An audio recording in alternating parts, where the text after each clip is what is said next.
Well, this was unexpected, wasn't it? After the final episode of Series 6, I honestly thought that was it for another season. But after what transpired after the title decider in Brazil, it appears not. For those who are unaware, after winning a 5th world title, Florian Völker announced to the shock of everyone that he would be retiring from the top class with immediate effect, meaning as a result he would not be defending his crown in 2019, despite already being announced that he would remain at Mercedes for 2019. After a quote-unquote crisis meeting with the sign-up process people, a solution was found, and we are here today to go through Florian's replacement. So without further ado, let's get cracking. After so much speculation throughout the last few days, we can confirm that the person who will be replacing Florian Völker at Mercedes and the person who will partner alongside Franco Lopez will be 2018 runner-up Amarcor. Amarcor has had a brilliant first year with Ferrari after coming off an amazing 2017. As mentioned, he finished runner-up in the championship, just missing out on the title by 12 points, with Ferrari themselves finishing second in the Constructors, 50 points behind 4-time champions Mercedes. Amarcor was originally confirmed to be remaining at Ferrari for 2019. However, when Florian unexpectedly announced his retirement, he was offered the opportunity to switch to Mercedes, given that Amarcor put the Silver Arrow down as his number one choice in the 2019 sign-ups. Amarcor will be happy to know that his number one choice has unexpectedly come to fruition, and he'll be looking to compete for his first ever world title. As mentioned, he will partner alongside Franco Lopez, who was also his championship rival in 2018 along with Florian.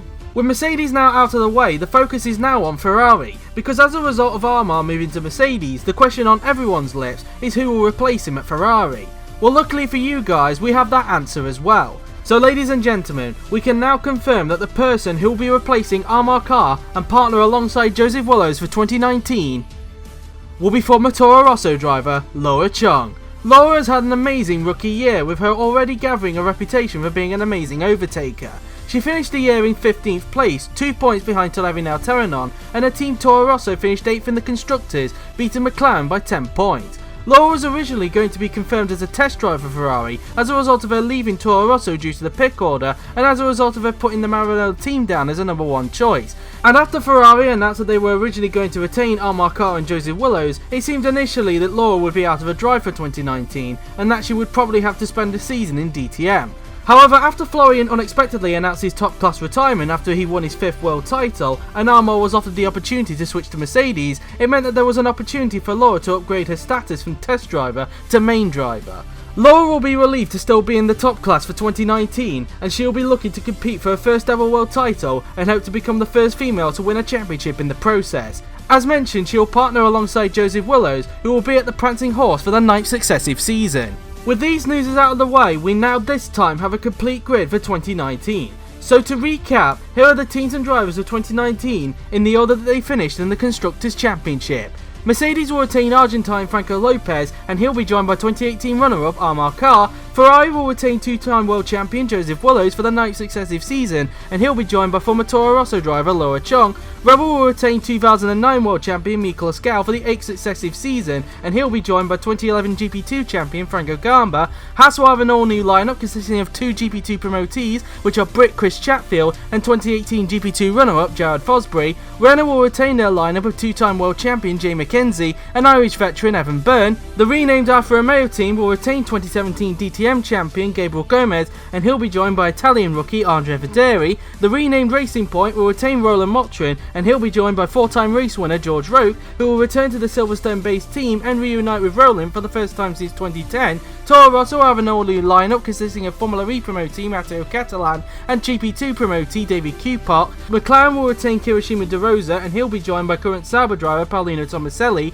Williams will retain their lineup of Felix Sontag and Lee Campana, and Manor will retain 2017 GP2 runner-up Maxim Titkov, and he'll be joined by 2018 DTM champion Rosetta Martinez. So those are the main headlines out of the way. So with that settled, let's look at the other 2 headlines that viewers will also be interested to know. Starting off with the test drivers for 2019. On Tuesday, we revealed 5 of the test drivers to the public, but since then the remaining 6 test drivers have also been confirmed, and all 11 test drivers are on your screen right now. Mercedes will have 2010 GP2 champion Rivki Fakrezane. Ferrari will have 2007 world champion Yuri Mata, who will become the Ferrari test driver after Laura Chung got promoted to the main role and after putting them down as his number one choice. Rebel will yet again have Rahul Patel. Haas will have former McLaren driver Roberto Gamba. Renault will yet again have Julius Anderson. Alfa Romeo will have Irish GP2 driver Aaron Curtis. Racing Point will still have Televi Alteron on, but this time as a test driver. Toro Rosso will have Ruslan Protsiuk, who recently got promoted to GP2. McLaren will yet again have Oliver Glazebrook. Williams will have German GP2 driver Dennis Graf, and Manor will have former Williams driver Adam Wolff. And finally, in other news, the lineups for the 2019 DTM season has been confirmed, and they are on your screen right now. Starting off with the Mercedes teams, and Petronas will have two former Mercedes top class drivers in the form of 2017 top class champion Will Neller and 5-time world champion and the recently retired top class driver Florian Völker.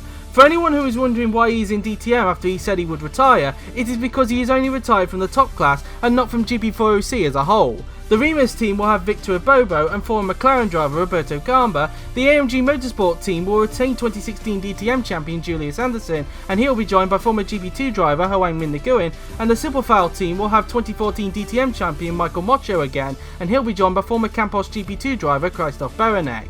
Moving on to Audi, and the Phoenix team will retain 2018 DTM runner-up David Greenwood, and he'll be joined by 2018 Formula E runner-up Aji Prazan. The Rosberg team will retain Halil Shahin, and he'll be joined by former Williams driver Roman Quark, and the App Sportsline team will retain their lineup of Bartosz Klos and Rivki Fakhrizin.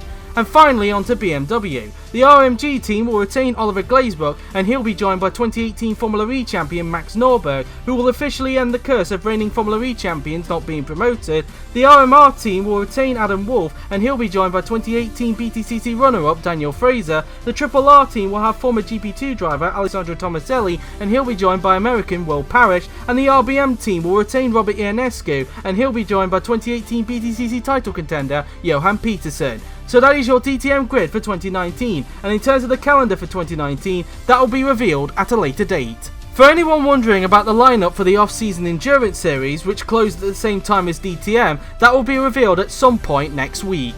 And that is it from this impromptu edition of the GP4OC News, and this time it is officially the end of Series 6. Once again, thank you to you for allowing me to do this for another season, and thank you to everyone for the continued support of this format. The GP4OC News will return midway in 2019, where we will have another 10 episodes and a pilot episode to go through the teams and drivers for the 2020 season, which will of course be the last top class season to use car performances based on real life before we switch to the fantasy era in 2021. But until then, I've been JW97, your presenter of the GP4OC News, and I will see you very, very soon.